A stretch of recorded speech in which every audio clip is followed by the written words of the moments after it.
प्रेम आत्मा का भोजन है। प्रेम आत्मा में छिपी परमात्मा की ऊर्जा है।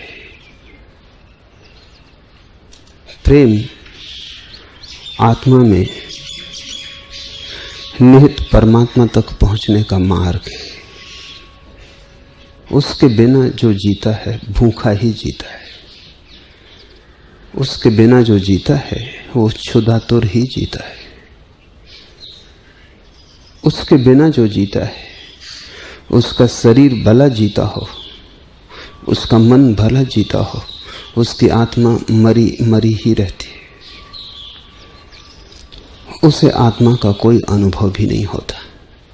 आत्मा उसके लिए केवल एक शब्द है, सुना गया, पढ़ा गया, लेकिन शब्द बिल्कुल अर्थहीन है, क्योंकि बिना प्रेम के कभी किसी ने जाना ही नहीं कि वो कौन है। बिना प्रेम के तो आदमी अपने से बाहर बाहर ही भटकता है, अपने घर को उपलब्ध नहीं हो पाता। भीतर आने का एक ही द्वार है, वो प्रेम है। जैसे शरीर को श्वास की जरूरत है प्रतिपल, श्वास न मिले तो शरीर का जीवन से संबंध टूट जाता है। श्वास सेतु है, उससे हमारा शरीर अस्तित्व से जुड़ा है। श्वास भी दिखाई तो पड़ती नहीं, सिर्फ उसके परिणाम दिखाई पड़ते हैं कि आदमी जीवित है।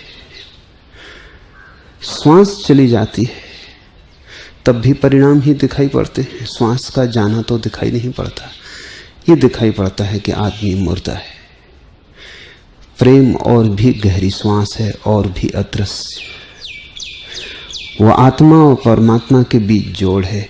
जैसे शरीर और अस्तित्व के बीच श्वास ने जोड़ा है तुम्हें, वैसे ही प्रेम की तरंगें जब बहती हैं तभी तुम परमात्मा से जुड़ते हो। उस जुड़ने में ही पहली बार तुम्हें अपने होने के यथार्थ का पता चलता है। इसलिए प्रेम से महत्वपूर्ण कोई दूसरा शब्द नहीं, प्रेम से गहरी दूसरी कोई अनुभूति नहीं। प्रेम है क्या, और जो इतना महत्वपूर्ण है उसे हम कैसे समझें? प्रेम की कीमिया को थोड़ा समझ लेना जरूरी है। तुम अपने चेहरे को भी पहचानते हो तो इसलिए कि दर्पण में तुमने चेहरे को देखा है। अन्यथा बताओ मुझे कैसे अपना चेहरा पहचानते? अगर दर्पण में कभी चेहरा न देखा होता और कभी अनायास तुम्हारी तुमसे ही मुलाकात हो जाती तो तुम पहचान ना पाते। कैसे पहचानते? स्वयं को भी देखने के लिए एक दर्पण की जरूरत है। प्रेम दूसरे की आंखों में अपने को देखना है, दूसरा कोई उपाय नहीं। जब किसी की आंखें तुम्हारे लिए आतुरता से भरती हैं,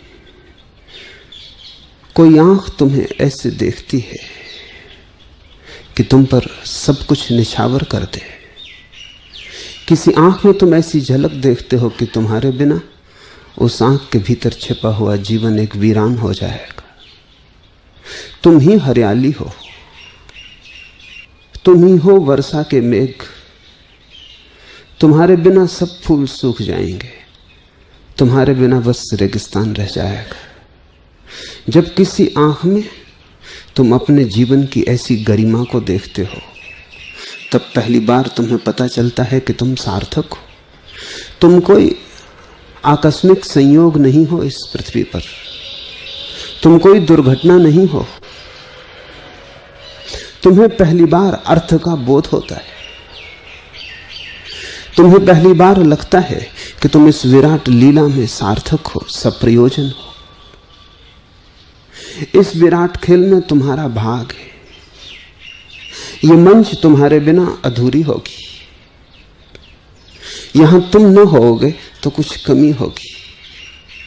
कम से कम एक हृदय तो तुम्हारे बिना रेगिस्तान रह जाएगा।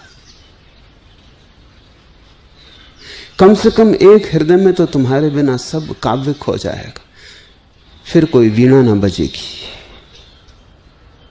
ऐसा एक व्यक्ति की आंखों में, उसके हृदय में झांक कर तुम्हें पहली बार तुम्हारे मूल्य का पता चलता है। अन्यथा तुम्हें कभी मूल्य का पता ना चलेगा। तुम कितना ही धन इकट्ठा कर लो, तुम व्यर्थ ही लगोगे। क्या सार है? तुम कितने ही बड़े पदों पर पहुंच जाओ, भीतर तुम जानते ही रहोगे खोखले हो, और पदों पर तुम जबरदस्ती पहुंचते हो। इसलिए अगर तुम लोगों की आंखों में पदों पर से देखोगे तो तुम्हें लगेगा कि तुम्हारे बिना वो कहीं ज्यादा आनंदित होंगे। तुम्हारे होने से ही उन्हें कष्ट है, तुम्हारे न होने से बड़ी शांति होगी। तुम्हारे पास धन हो और तुम लोगों की आंखों में देखो तो तुम्हें लगेगा कि तुम शत्रु हो। तुमने जैसे उनका कुछ छीन लिया है जो तुम्हारे हटते ही उन्हें वापस मिल जाएगा। प्रेम के अतिरिक्त तुम न केवल अपने को अकारण पाओगे, न केवल व्यर्थ पाओगे, बल्कि तुम हजारों आंखों में अनुभव करोगे कि तुम एक दुर्घटना हो। तुम्हारा होना एक अपशकुन है।